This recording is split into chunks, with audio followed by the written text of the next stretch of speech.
Visite d'une délégation chinoise à l'Université du Burundi. En date du 24 novembre 2023, le recteur de l'Université du Burundi a accueilli une délégation chinoise composée des experts de l'Académie chinoise des sciences agricoles. Le professeur Séverin Nijimbere précise ici le profil académique des membres de la délégation ainsi que l'objet de la visite. L'Université du Burundi, comme vous le dites, vient d'accueillir une délégation chinoise et des experts qui travaillent à l'Académie chinoise des sciences agricoles.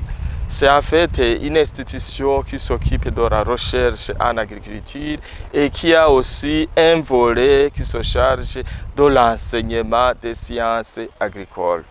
Et cette délégation vient ici à l'Université du Burundi pour amorcer une coopération avec notre université en matière de l'enseignement et de la recherche agricole.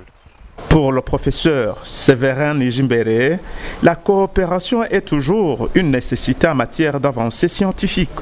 Le Burundi étant un pays qui se trouve en Afrique, dans la région intertropicale, et la Chine étant un grand pays qui comprend, outre la région tropicale, qui comprend aussi la région qui est au-delà des tropiques.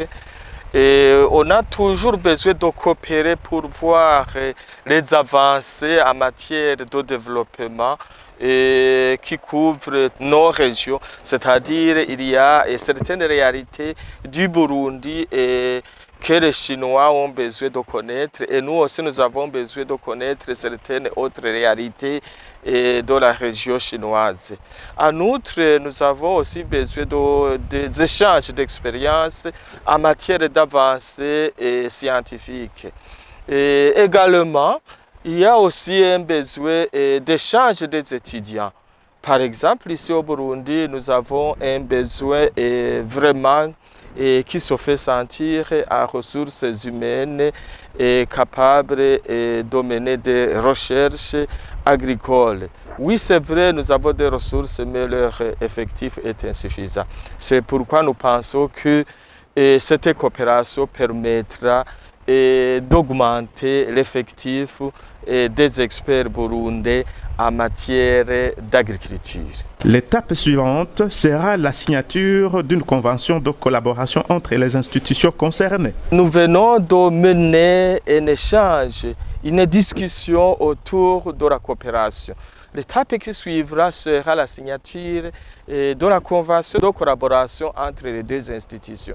C'est-à-dire le chef de notre institution qui est le recteur et aussi le chef de cette institution chinoise vont bientôt signer un accord de coopération qui permettra d'amorcer effectivement cette coopération.